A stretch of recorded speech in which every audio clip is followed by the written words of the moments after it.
The message came through the deep space communication array at 3 in the morning. Jake Morrison was drinking his 5th cup of coffee when the emergency signal flashed red across his monitor. The former Marine had seen plenty of late-night alerts during his 20 years of service, but nothing quite like this.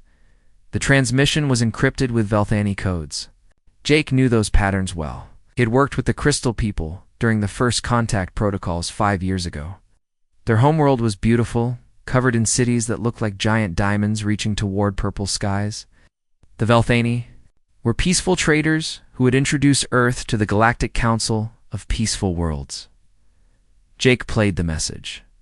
Ambassador Zethra's face appeared on screen, but something was wrong. The alien's usual calm demeanor was gone. His crystalline features were dim and his voice shook with fear. Commander Morrison, Earth Defense Command. I send this message in desperation.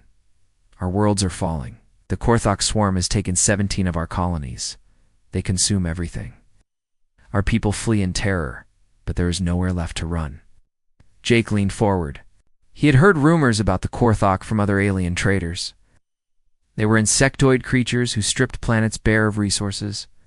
Most civilized species in the galaxy simply avoided their territory. The message continued. We have asked our allies for help. The Altarians sent diplomats. The Zenthari offered economic sanctions. The Plex Confederation wrote strong letters of protest. None of this stops the Korthok advance. They do not negotiate. They do not listen to reason. They only destroy. Zethra paused, his large eyes reflecting something Jake had never seen in an alien before. Pure terror, our military advisors say. We have perhaps 6 months before they reach Kristara itself. Our homeworld will fall unless we find warriors who can fight them. The Council remembers that Earth has soldiers. We offer technology trades, mining rights, anything you desire. Please help us. The message ended. Jake stared at the blank screen for a long moment. He had served in 3 wars on Earth before joining the space program. The aliens had no idea what they were asking for. He forwarded the message to Captain Lisa Reynolds at Earth Defense Command headquarters in Colorado. Lisa was the military liaison to the Galactic Council. If anyone would know how to handle this situation, it would be her. 2 hours later, Jake found himself in a secure video conference with the command staff. General Pete Harrison looked tired. The old soldier had been fighting bureaucratic battles all week, trying to get funding for new ship designs. So the Crystal People want our help with these bug aliens, Harrison said. What do we know about the enemy? Dr. Amy Carter appeared on another screen. The xenobiologist had been studying alien species for the past decade. Her office was filled with samples and data from dozens of worlds. The Korthok are fascinating from a biological perspective, Amy began. They're about 7 feet tall, heavily armored, with 4 arms and incredible physical strength. Each individual is probably twice as strong as a human soldier. That doesn't Sound good? Lisa said. It gets worse, Amy continued. They operate as a hive mind during combat. Perfect coordination, no fear, and they fight until every last one is dead. They've conquered 47 worlds using the same tactics. It's overwhelming force and relentless advance. Harrison frowned. What about their technology? Basic but effective. Plasma weapons, heavy armor, simple spacecraft. They don't innovate much because they don't need to. Every species they've fought has surrendered after the first major battle. Jake spoke up. What about the good guys? How do the Galactic Council species fight wars? Amy almost smiled. They don't. Most Council species evolved on peaceful worlds. Their idea of warfare is sending angry messages and cutting off trade agreements. The Velthani military is basically a police force that handles domestic disputes. So they want us to fight an enemy that's physically superior and has never lost a war, Harrison said. Against opponents who think harsh language is a weapon of mass destruction. That's about right, Lisa confirmed. Harrison was quiet for a long moment. Jake knew that look. The general was calculating odds and considering options. It was the same expression he wore before every major operation. What are they offering? Harrison asked. Lisa consulted her notes. Advanced energy technology, star maps to unexplored sectors, mining rights on 12 worlds, and full membership in the Galactic Council with all trade benefits. That's a lot, Amy said. Those energy systems could solve Earth's power problems for the next century. Harrison nodded slowly. And if we don't help them, Korthok strip their worlds bare and keep expanding, Lisa said. Eventually they'll reach Council core worlds. The entire galactic civilization could collapse. Jake had seen enough wars to know how this would end. They'll come for us eventually anyway. Better to fight them now, while we have allies. My thoughts exactly, Harrison agreed. Amy, what do you think? Can we win? The scientist considered the question carefully. The Korthok have advantages in strength and numbers. But they've never fought humans before. They expect opponents to surrender when faced with superior force. They've never encountered a species that fights back with tactical innovation. Meaning they probably don't know what hit-and-run tactics are, or ambushes, or psychological warfare. Every species they've conquered has been civilized and peaceful. They've never faced opponents who actually want to fight. Harrison made his decision. Lisa, send a reply to the Crystal people. Tell them we'll help. Start putting together an expeditionary force. Nothing too big at first. Let's see what we're dealing with. What kind of force? Lisa asked. Marines? Special operations. Be people who can think on their feet and adapt quickly. This isn't going to be a standard military engagement. Jake felt a familiar excitement building in his chest. It had been too long since he'd seen real action. Sir, I'd like to volunteer for the mission.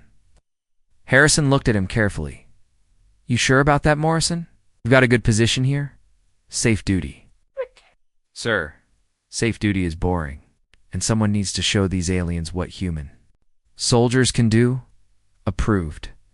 Lisa put Morrison in charge of ground operations planning. Lisa made notes on her tablet. Who do we put in overall command? Ben Torres, Harrison said without hesitation. He's got experience with alien contact protocols, and he knows how to fight dirty when necessary. Amy cleared her throat. There's one more thing you should know. The Valthani have no concept of military deception. They think war is about honor and direct confrontation. They have no idea that humans consider misdirection and psychological manipulation to be standard tactics. Even better, Jake said. The bugs won't know what hit them either. Harrison stood up. Gentlemen, lady, we're about to introduce the galaxy to human warfare. God help them all. The meeting ended, but Jake stayed at his desk for a long time. Afterward, he was already planning assault routes and thinking about equipment needs. The aliens had asked for help. They had no idea they were about to unleash the most dangerous predators in the galaxy. Earth was sending its warriors too.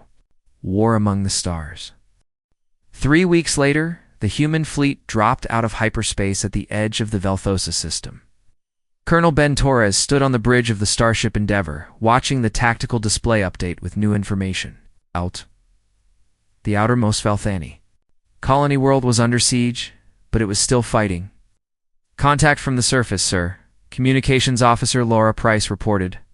Harmony singer Lothara is requesting immediate conference. Ben nodded. The Valthani military titles still sounded strange to him. Harmony singer was apparently equivalent to a general. Though Ben doubted any human general would choose such a peaceful name, the main screen flickered to life. Lothara appeared, her crystalline features reflecting the emergency lighting of what looked like a command bunker. Behind her, Ben could see other Valthani moving with the careful precision of people trying very hard not to panic. Colonel Torres. We are grateful for your arrival, Lothara said. Her voice carried the musical quality that all Valthani possessed, but it was strained with exhaustion. The Korthok forces landed 6 days ago. We've been conducting defensive operations according to Council protocols. What kind of defensive operations? Ben asked. We sent diplomatic messages requesting they cease hostilities. When that failed, we established protected zones for civilian evacuation. Our peacekeepers have been maintaining orderly retreats. From contested areas? Ben exchanged glances with Jake Morrison, who was standing beside him. Jake's expression was carefully neutral, but Ben could see the disbelief in his eyes. Harmony singer, we need real-time intelligence on enemy positions and numbers, Ben said. Can you provide tactical data? Lethera looked confused. I do not understand. You're not here to negotiate with the Korthok leadership? The Council protocol suggests that superior force should be used only as a demonstration to encourage diplomatic solutions. Ma'am, we're here to fight, Jake said bluntly. Where are the enemy forces concentrated? For a moment, Lethera was silent. Then she began transmitting data coordinates. The Korthok have established 3 primary camps around our crystal mining facilities. They number approximately 2,000 warriors. Our peacekeepers estimate we are outnumbered 4-2-1. Ben studied the tactical display. The Korthok had positioned themselves in obvious locations with poor defensive terrain. They had made no effort to secure supply lines or establish overlapping fields of fire. It was the kind of deployment that worked against opponents who surrendered. Quickly, Colonel, we should start with reconnaissance, Jake suggested. Get eyes on target before we commit forces. Agreed. Morrison, take your team down in the first shuttle. I want detailed intelligence on enemy positions, weapons, and patrol patterns. 20 minutes later, Jake was leading a 4-person reconnaissance team through the purple forests of Velthosa. Sergeant Ray Collins moved point, while Marines Kate Hudson and Alex Parker covered the flanks. They moved with the silent efficiency that came from years of training in hostile environments. The first Korthok patrol they encountered was moving along a clearly marked trail. The aliens were massive, even larger than the intelligence reports had suggested. There. Chitin's armor gleamed in the afternoon sunlight. It each carried a plasma rifle that looked like it could punch through tank armor. But they were walking in a straight line, talking loudly and paying no attention to their surroundings. Jake used hand signals to position his team. Kate and Alex circled wide while Ray took an overwatch position. Jake waited until the patrol was in the middle of a clearing, then activated a small sonic device that made a sound like a wounded animal. The lead. Korthok stopped and chittered something to his companions. All 4 aliens turned toward the sound and walked directly toward Jake's position. They showed no tactical awareness, no attempt to approach from multiple angles, no consideration that the sound might be a trap. Jake let them get within 10 meters before his team opened fire. The engagement lasted 8 seconds. 4 Korthok warriors lay dead, and the human team had suffered no casualties. Too easy, Ray muttered, checking the alien bodies. These things fight like they've never seen an ambush before. Maybe. They haven't? Kate said. Think about it. If every species they've fought just runs away or surrenders, why would they learn complex tactics? Jake activated his CUM unit, Morrison 2 Endeavor. First contact complete. Enemy forces are tactically naive. Recommend immediate ground operations. Back on the ship, Ben was receiving similar reports from other reconnaissance teams. The Korthok had superior numbers and firepower, but they fought like creatures who had never encountered serious resistance. They set up camps in open areas, with no defensive positions, reported Lieutenant Danny Foster from the Eastern Reconnaissance Team. No sentries, no patrol schedules, no perimeter security. It's like they expect the enemy to just walk up and surrender. Ben made his decision. All teams prepare for coordinated assault. We hit all 3 camps simultaneously in 2 hours. The attack began at sunset. Jake's team approached the northern camp using a dry creek bed for concealment. Korthok had built their camp on high ground with good visibility, but they had positioned no guards along the obvious approach routes. Contact in 30 seconds, Jake whispered into his CUM. Around the planet, similar assault teams were moving into position. The Marines struck with devastating efficiency. Shaped charges destroyed the alien vehicles while sniper fire eliminated sentries. The Korthok rushed out of their shelters in confusion, expecting to face an organized enemy force advancing across open ground instead. They found themselves under attack from multiple directions by enemies they couldn't see. Human soldiers used the terrain, darkness, and superior tactics to turn the battle into a series of individual engagements that the Korthok couldn't coordinate. Corporal Nick Davis eliminated an entire squad using improvised explosives in a collapsing tunnel system. The aliens had no experience with booby traps or guerrilla warfare. They kept advancing into kill zones, expecting their enemies to eventually stand and fight conventionally. This isn't warfare. One of the captured Korthak warriors chittered in broken standard. Where is honor? Where is direct combat? Jake looked at the alien with something approaching pity. You picked the wrong species to fight, Bug. Humans don't believe in fair fights. The battle for Velthosa ended in 18 hours. 3 Korthak camps were destroyed. 2,000 enemy warriors were dead or captured. Human casualties numbered exactly 0. The surviving aliens had retreated off-world and complete. Disarray, Harmony Singer Lethera, stood in the ruins of the main Korthak camp, staring at the destruction.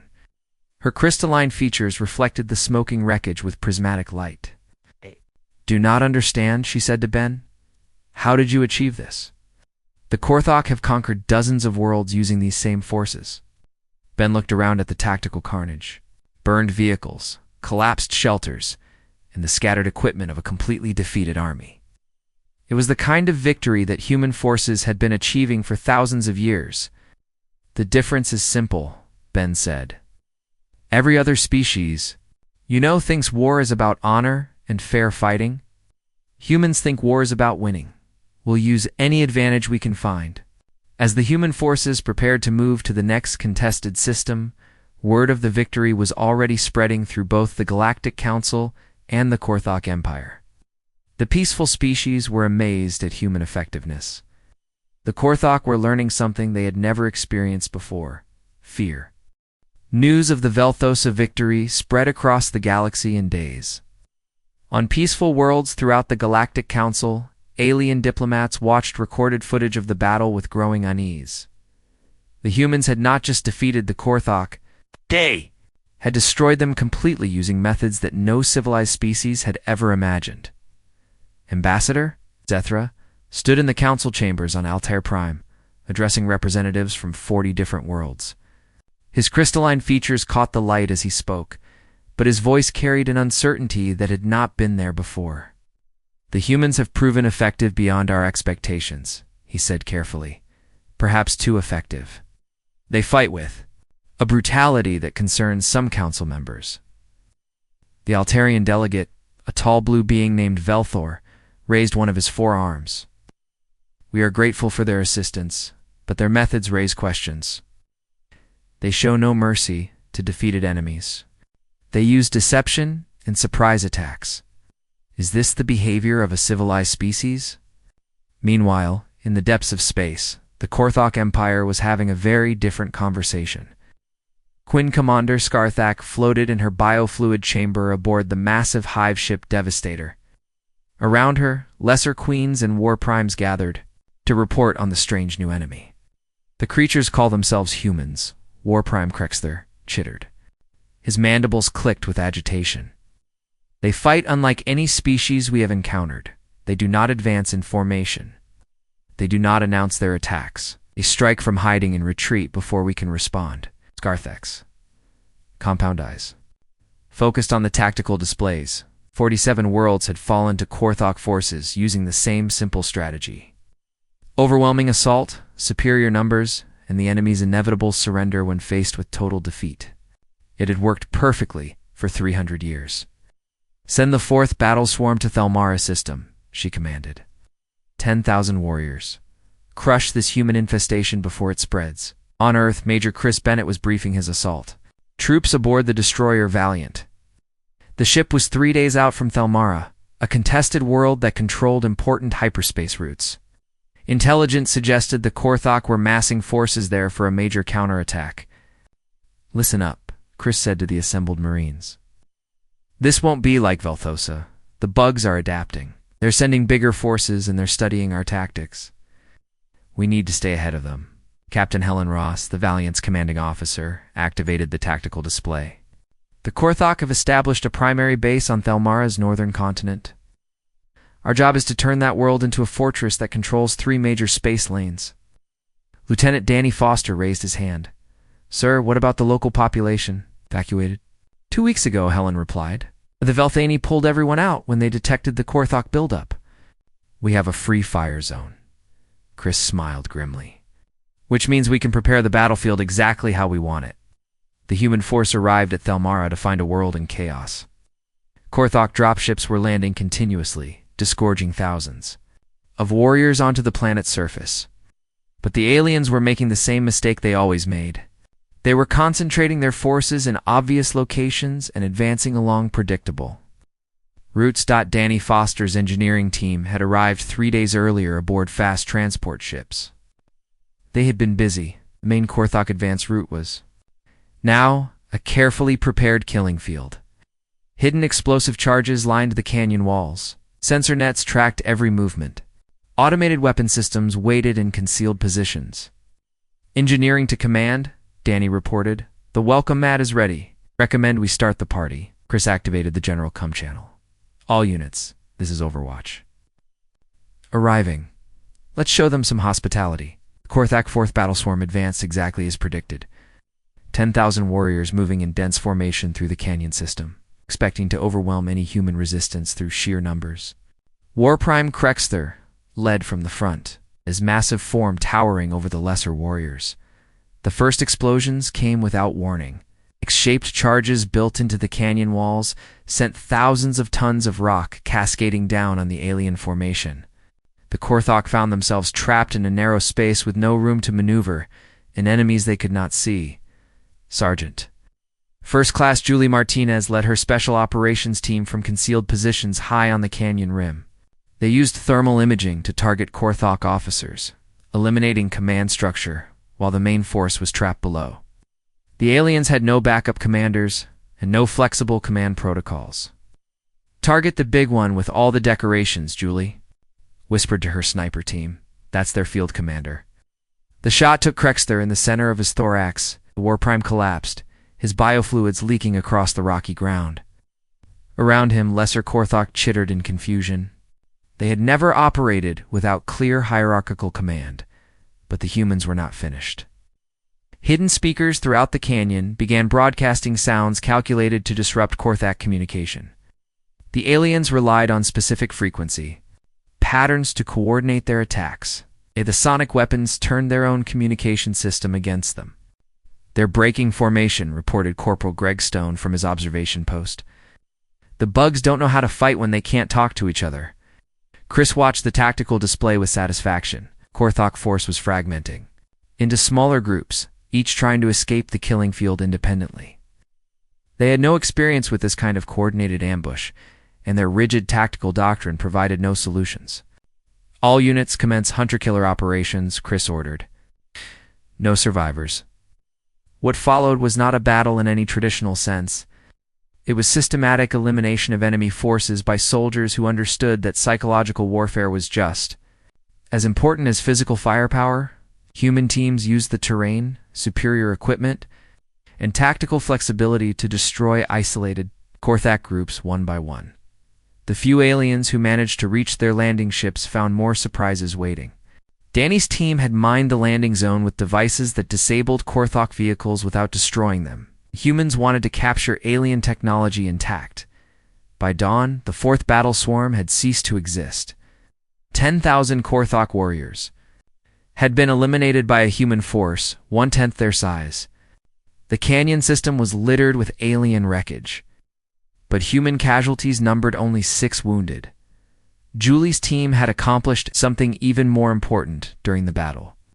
Using captured Korthok communication equipment, they had infiltrated the alien command network and downloaded strategic intelligence about the entire swarm operation.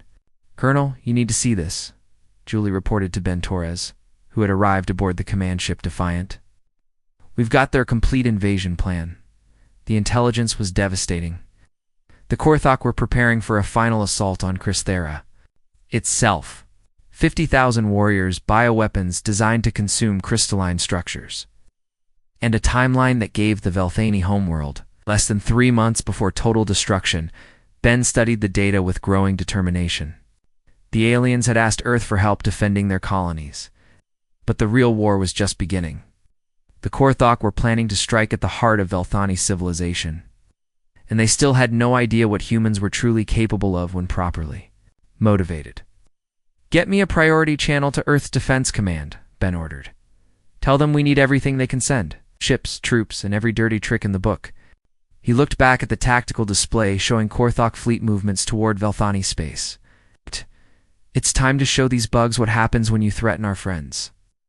The galaxy was about to learn why humans had survived and thrived on a world so dangerous that it had forged them into the ultimate warriors. The human fleet that arrived at Kristara 3 weeks later was unlike anything the galaxy had ever seen. Admiral Gary Thompson commanded from the dreadnought Invincible, leading a force that included 30 warships and 50,000 of Earth's finest soldiers. The peaceful species of the Galactic Council watched in amazement as humanity revealed the true scope of its military power.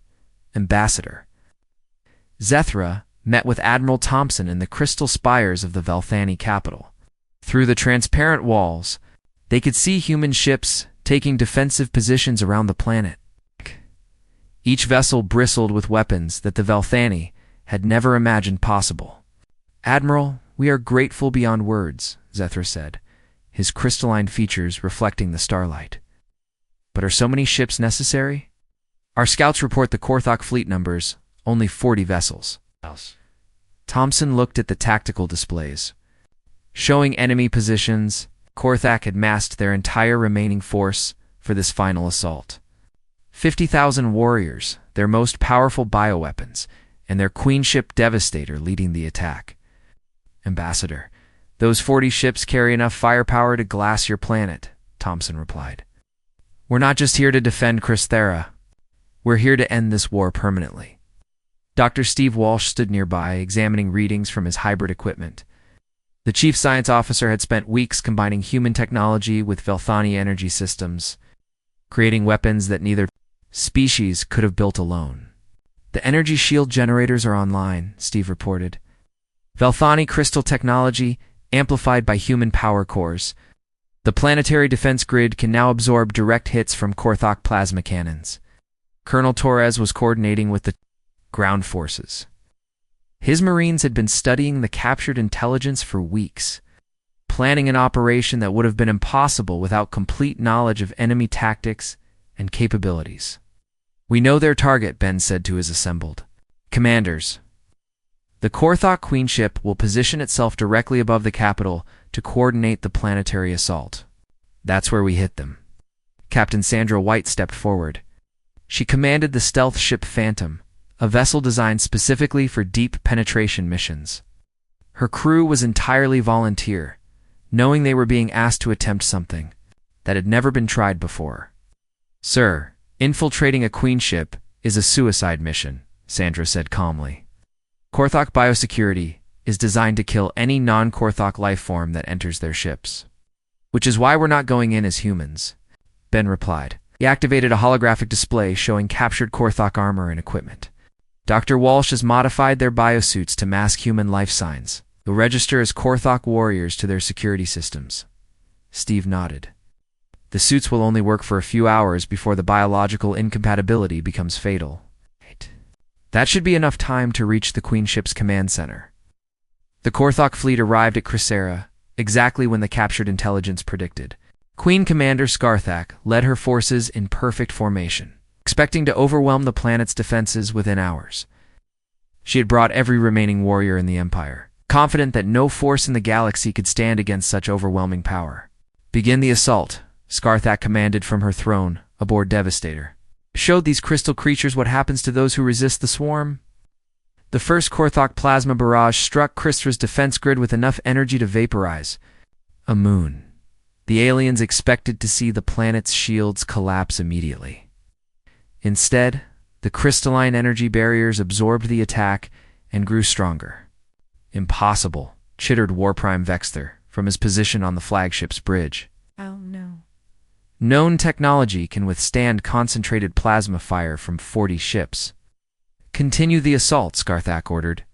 "Increase power to maximum." But the human fleet was already moving. Admiral Thompson had positioned his ships to appear helpless against the Korthak attack, drawing the alien forces into predetermined kill zones. The enemy formation was perfect for conventional warfare against opponents who fought with honor and predictable tactics. It was suicide against humans who had spent centuries perfecting the art of space combat. "All ships, execute Operation Sledgehammer," Thompson commanded. The human fleet struck from 3 directions simultaneously. Ships that had appeared disabled suddenly activated weapon systems that the Korthok had never encountered. Kinetic projectiles accelerated to near-light speed punched through alien armor like paper. Guided missiles used AI targeting to exploit weaknesses in Korthok.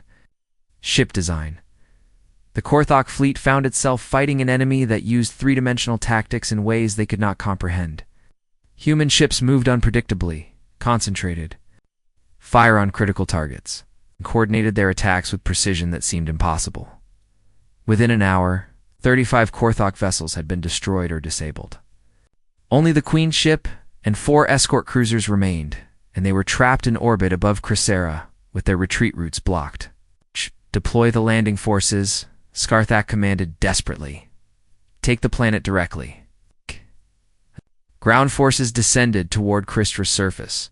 They found human soldiers waiting for them. Colonel Torres had positioned his troops using every lesson learned from previous battles. The aliens faced not just superior tactics, but an enemy that understood their psychology better than they understood themselves. Staff Sergeant Lynn Baker led her platoon in a textbook demonstration of human adaptive warfare, instead of meeting the Korthok assault head-on. Her soldiers used mobility and terrain to fragment the alien forces. The Korthok kept expecting human resistance to collapse under pressure, but instead found themselves fighting an enemy that became more dangerous when cornered, above the battlefield. Captain Sandra White's mission was reaching its critical phase. The Phantom had used stealth technology to approach Devastator undetected. Sandra and her team, disguised in modified Korthok biosuits, infiltrated the massive ship through a waste disposal port. We're inside the Queen ship, Sandra reported over encrypted communications, moving toward the command center. Ow. The corridors of Devastator were nightmarish.